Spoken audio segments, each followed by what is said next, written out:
This relief map of Scotland shows the principal routes from the borders to the north and the main centres or towns through which they run. You will now see how these routes have been dictated by the relief of the country. Here you see the two chief routes that link northwest England with the west side of Scotland's industrial belt. The Westerly Railway runs along Solway Plain to Dumfries, up the valley of the Nith, over the bleak upland, and along the Ayrshire Plain to Kilmarnock. From there it runs through a gap in the Renfrewshire Hills to Glasgow. The more easterly route follows Annan Valley, climbs Beatock Summit, descends into the Upper Clyde Valley, and passing finally through industrial Lanarkshire, it reaches Glasgow. This diagram shows the routes commanded by Dumfries. It affords a striking example of a town situated where a river valley opens out to a plain. Such a town controls the trade of both plain and valley. The town of Kilmarnock is situated in the centre of a plain with hills to the south, the east, the north, and the sea to the west. It is a meeting point for the traffic that crosses the plain from the gaps in the hills. This is the east coast route from England to the capital of Scotland. Notice how the Pentland Hills force the route seaward.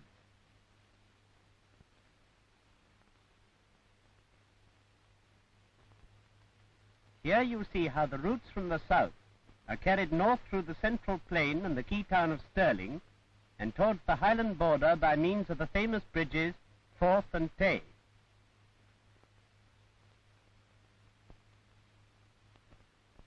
Stirling occupies a site where the River Forth follows a break between the Campsies and the Orchids. It commands several routes, as you see.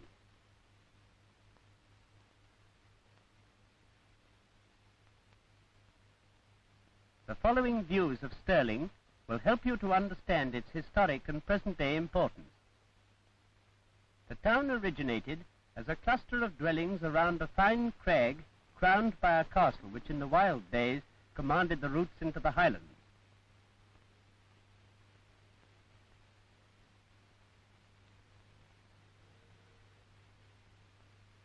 These scenes give you a fine impression of the height of the rock and its control of the fertile flat land beneath through which the Forth wanders.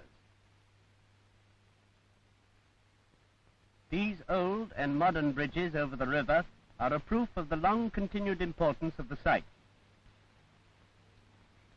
The one in the foreground, the oldest of the three, was once the only means by which a foot traveller could pass beyond the Forth.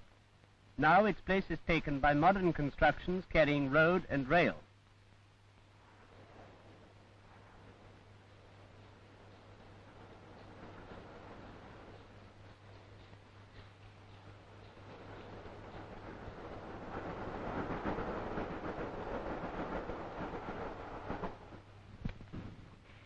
This scene gives you an idea of the importance of the town today as a railway centre.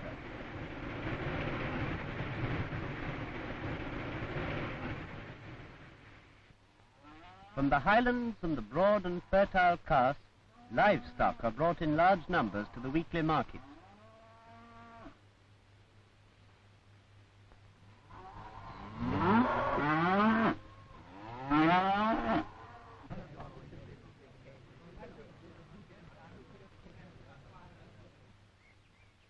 Now we are proceeding towards Perth on the River Tay.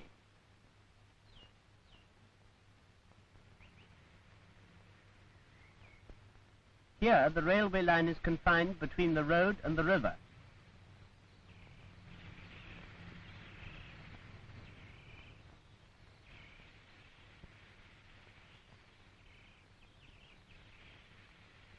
It is because of its situation at the gate of the Highlands and the entrance to Strathmore that the city has expanded to the dimensions you see here.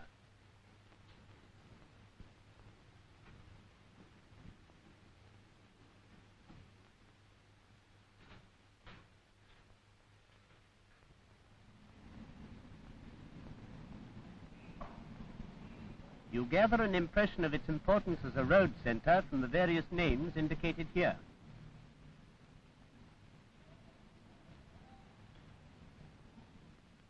Nowadays it is a busy rail junction as well, in communication with the 4 points of the compass.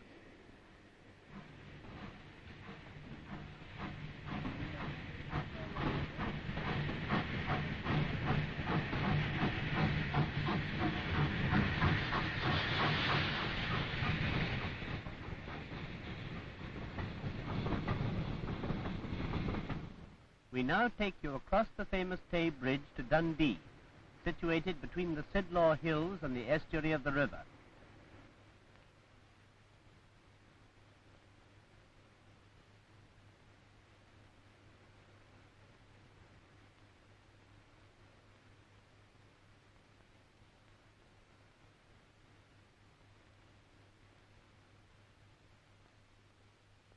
From the lofty Law Hill, we look down upon this crowded town with its many jute mills and factories.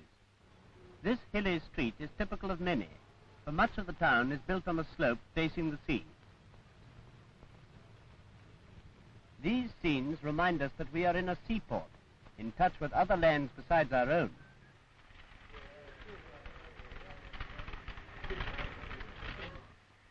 This famous express train passes through the town on its way north from London to Aberdeen.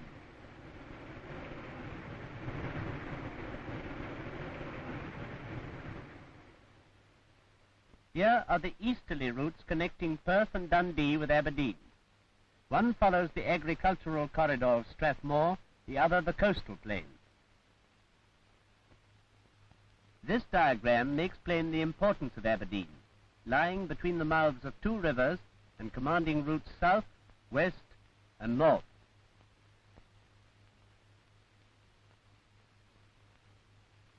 Here are views of Aberdeen, the granite city.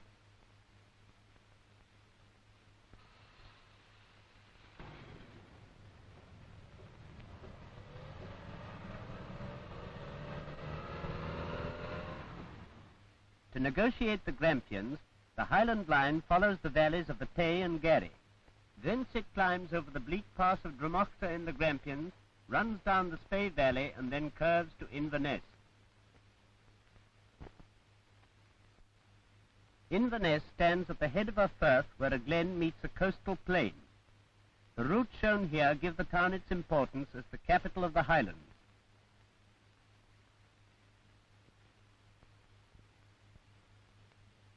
We are now in Inverness. The name itself and these bridges indicate its river site.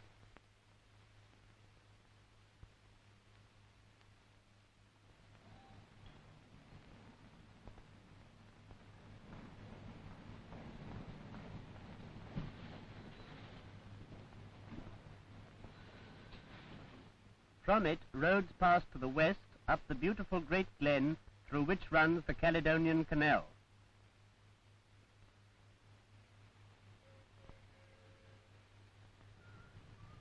To the north lie Dingwall, Payne, and far-off Wick.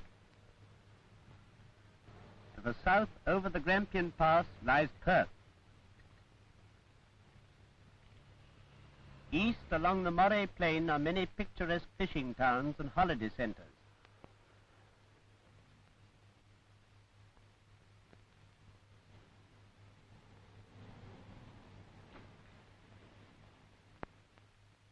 While this scene announces tours to the romantic isles of the west.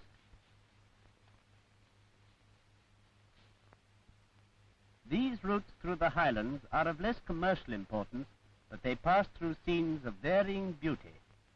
Their railheads Oban, Mallaig, and Kyle communicate with the inner and outer Hebrides and are important fishing villages. The farthest north route carries the traveller to distant Thurso and Wick, from which the Orkneys and the Shetland Islands are reached. In this concluding diagram, which sums up what you have already seen, you are asked to note 2 points of supreme importance. That routes are determined in their direction, first by the need for linking up the centres of industry and population, and second, by the geographical factor of relief.